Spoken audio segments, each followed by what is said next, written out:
नमस्कार दोस्तों, हमारे चैनल में आपका स्वागत है।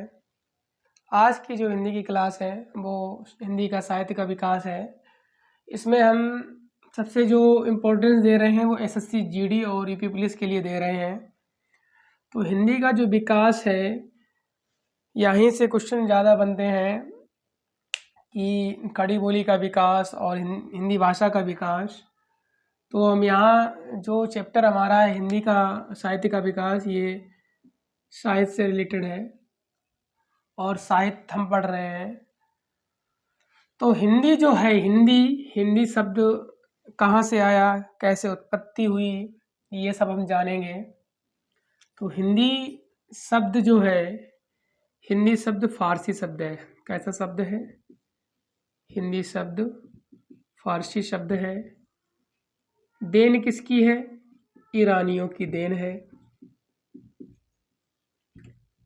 ईरानियों की देन है। और बात कर लें जन्म की बात करें तो जन्म भी ईरानियों ने ही दिया है। बात करें हिंदवी शब्द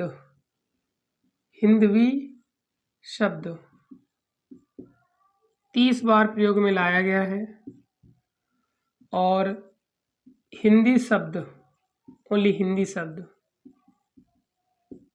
5 बार प्रयोग में लाया गया है। एक हमारा तुगलक वंश था, तुगलक वंश। हिंदी जब इतिहास पढ़ेंगे, इतिहास में तुगलक वंश था। तुगलक वंश में गयासुद्दीन तुगलक ने तुगलक नामक रचना थी, उसने हिंदवी शब्द की काउंट जब करे तो 30 बार प्रयोग में लाए गए। और हिंदी शब्द कितनी बार प्रयोग में लाए गए? 5 बार लाए गए। तो हमें पता चला कि हिंदी जो शब्द है वो कैसा शब्द है? फारसी शब्द है। देन किसकी है? ईरानियों की देन है। हिंदवी शब्द कितनी बार प्रयोग में लाया गया? 30 बार प्रयोग में लाया गया। और हिंदी शब्द कितनी बार प्रयोग में लाया गया? 5 बार प्रयोग में लाया गया। और अब हम बात कर रहे हैं हिंदी साहित्य की बात। तो हिंदी साहित्य का जो विकास है वो वैदिक काल, वैदिक संस्कृत और लौकिक संस्कृत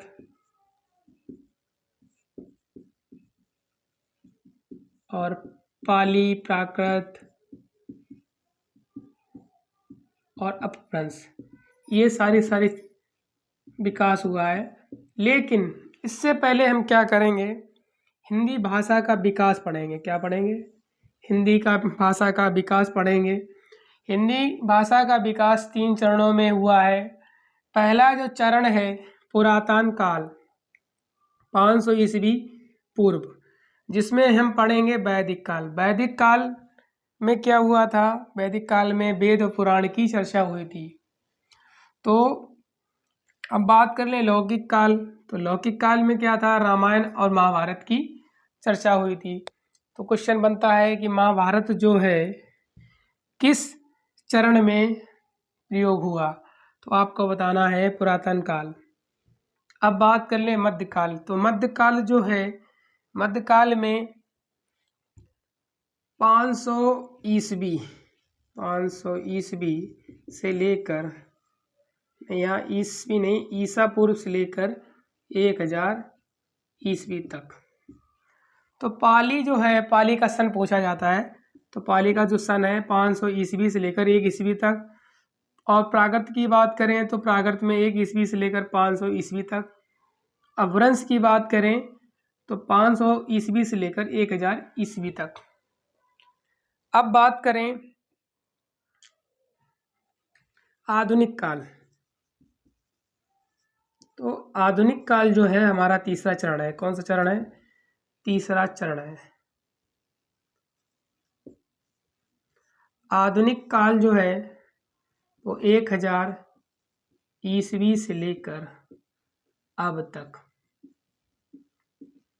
यहाँ पर सिर्फ मात्र क्या पूछा जाता है कि पुरातन काल जो है डेट पूछी जाती है। क्या पूछी जाती है? डेट पूछी जाती है। ऐसे आधुनिक काल की पूछेगा और मध्यकाल की पूछेगा। तो आधुनिक काल में हिंदी जो है, हिंदी का प्रयोग हुआ है। हिंदी का जब प्रयोग हुआ है तो 1000 ईस्वी से लेकर अब तक, तब तक अब तक यहीं से हिंदी स्टार्ट हुई है। तो अब इसका क्रम पूछेगा तो क्रम कैसे लिखेंगे? क्रम, देखिए हम क्रम लिख देते हैं। इतनी बात तो समझ में आ गई होगी हिंदी कैसा है, ये सब सारी चीज़ें। तो क्रम जो है हमारा सबसे पहले वैदिक है, फिर इसके बाद लौकिक है, इसके बाद पाली, प्राकृत और अपभट्ट, ये सारे क्रम हैं। लेकिन मैं आपको क्या करता हूँ, लिखा देता हूँ। तो हाँ, तो बात कर रहे हैं क्रम की। अगर क्रम पूछा जाएगा तो 1 नंबर में क्रम पूछ लिया जाता है। तो क्रम जो है वो संस्कृत है, संस्कृत, पाली, प्राकृत, फिर अपभट्ट और इसके बाद हिंदी। अगर कहीं कहीं संस्कृत नहीं दिया है तो क्या दिया रहेगा? वैदिक या लौकिक। क्या दिया रहेगा? लौकिक दिया रहेगा। यही इसका क्रम है। हिंदी साहित्य का जो क्रम है वो संस्कृत, पाली, प्राकृत, अपभट्ट और हिंदी। हिंदी सबसे लास्ट में आई है। पूछ दे प्राकृत से पहले क्या आया है, तो प्राकृत से पहले पाली आई। पाली से पहले क्या आया? संस्कृत आया। लेकिन संस्कृत से क्वेश्चन कैसे बनता है? सबसे पुराना पूछेगा, सबसे पुरानी जननी कौन सी है? तो जननी जो है वो संस्कृत है। क्या है? क्या है? संस्कृत है। तो क्वेश्चन ये पूछता है। अब बात कर लें खड़ी बोली। तो खड़ी बोली का जो विकास है वो 6 चरणों में हुआ है। एक तो वार्तेंद्र पूर्व युग है, दूसरा वार्तेंद्र युग है, तीसरा द्विवेदी युग है, चौथा छायावादी युग है, पांचवा प्रागैतिकवाद युग है और छठा प्रयोगवाद युग। इन पर हम चर्चा बाद में करेंगे, लेकिन हम ये बता इसलिए रहे हैं जिससे कि आपको भी पता चल जाए। मैंने अभी पढ़ा था हिंदी भाषा का विकास, यहाँ हम पढ़ रहे हैं खड़ी बोली हिंदी का विकास। तो भारतीय युग में भी 3 काल हैं। एक तो आदि काल जो 1000 ईस्वी से लेकर 1400 ईस्वी तक है, दूसरा मध्यकाल 1400 से लेकर 1800 ईस्वी तक है, तीसरा जो है आधुनिक काल 1800 से लेकर अब तक है। अब बात कर लें भारतीय युग। भारतीय युग 1850 से लेकर 1900 ईस्वी तक है और द्विवेदी युग है 1900 से लेकर 1920 तक। और अगला जो छायावाद युग है 1918 से लेकर 1936 तक। तो हमारे सभी प्यारे दोस्त भाई जितने भी वीडियो देख रहे हैं तो वीडियो को लाइक और सब्सक्राइब करें और कमेंट बॉक्स में कमेंट छाप दें। तो हम बात कर रहे हैं प्रगतिवाद युग। प्रगतिवाद युग जो है 1936 से लेकर 1942 तक है और प्रयोगवाद युग जो है 1942 से लेकर अब तक। इतना आपको हम बाद में पढ़ाएंगे जब हम पूरा आपको ये बता देंगे कि हिंदी भाषा का जो विकास पढ़ा रहे हैं। अभी मैंने छोटा ही सा ही डेमो दिया है। क्या क्या बताया है? पुरातन काल, मध्यकाल और आधुनिक काल। आधुनिक काल के साथ साथ मैंने क्या बताया है? क्रम बताया है। तो ये हमारा क्रम है। तो हम 1 बाय 1 चर्चा करते हैं।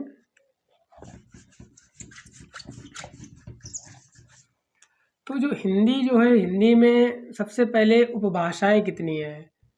उपभाषाएं, उपभाषाओं की अगर बात करें तो उपभाषाएं हमारी 5 हैं। कितनी हैं? 5 हैं। कौन कौन सी हैं? पश्चिमी हिंदी, पश्चिमी हिंदी, पूर्वी हिंदी,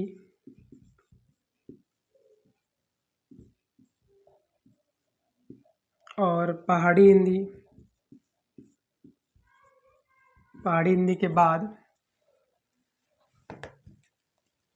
बिहारी हिंदी है और राजस्थानी हिंदी है।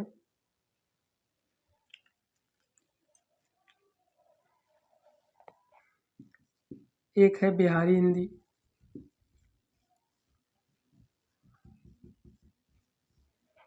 और एक है राजस्थानी हिंदी।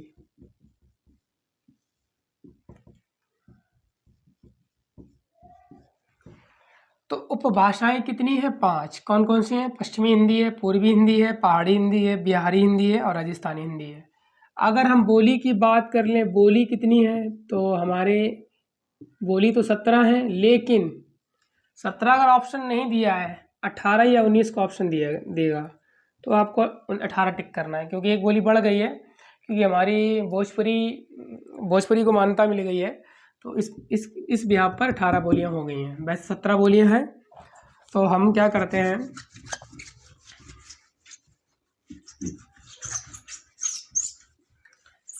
तो हम सबसे पहले बात कर लेते हैं उपभाषाओं पर। उपभाषाएं, उपभाषाएं कौन कौन सी हैं? उपभाषाओं में सबसे पहले हम पढ़ेंगे पश्चिमी हिंदी। क्या पढ़ेंगे? सबसे पहले पश्चिमी हिंदी पढ़ेंगे, और पश्चिमी हिंदी जो है वो हम ट्रिक के माध्यम से बताएंगे। तो पश्चिमी हिंदी जो है हमारी, एक तो हमारे सबसे पहले मैंने आपको बता ही दिया है, पश्चिमी हिंदी में 5 भाषाएं हैं। पश्चिमी हिंदी हमारी कौन सी अपभ्रंश है? अगर पश्चिमी हिंदी के अपभ्रंश पूछ ले, क्या पूछ ले? अपभ्रंश अगर पूछ ले, तो सौर सेनी। क्या है? सौर सेनी अपभ्रंश। सौर सेनी अपभ्रंश पश्चिमी हिंदी का है, लेकिन अब याद करने के लिए मैंने ट्रिक बताई है। ट्रिक लिखाएंगे क्योंकि याद नहीं कर पाओगे। ब्रज बुक लेने ब्रज बुक लेने हरियाणा दक्षिण को गए, दक्षिण को गए। ब्रज बुक दक्षिण हरियाणा को गए। तो मैंने बताया है कि ब्रज बुक लेने हरियाणा कौरव दक्षिण को गए। तो ये हमारी कौन सी है? पश्चिमी हिंदी की बोलियां हैं, और सौर सेनी अपभ्रंश है। हिंदी से को जो क्वेश्चन बनता है वो सौर सेनी अपभ्रंश से ही बनता है। तो ब्रज से मतलब ब्रज, और बुंदेली,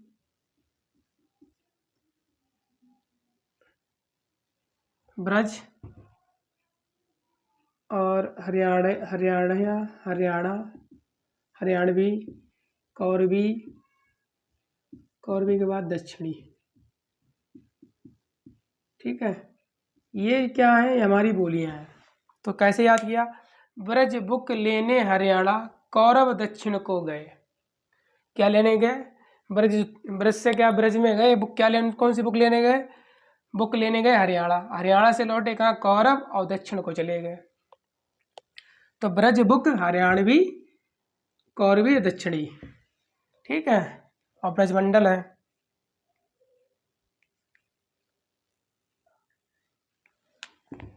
देखो मैं दोबारा समझा देता हूँ। ब्रज यानी कि ब्रज, बुंदेली, बुंदेली, बुंदेली, और हरियाणवी, हरियाणवी, कौरवी,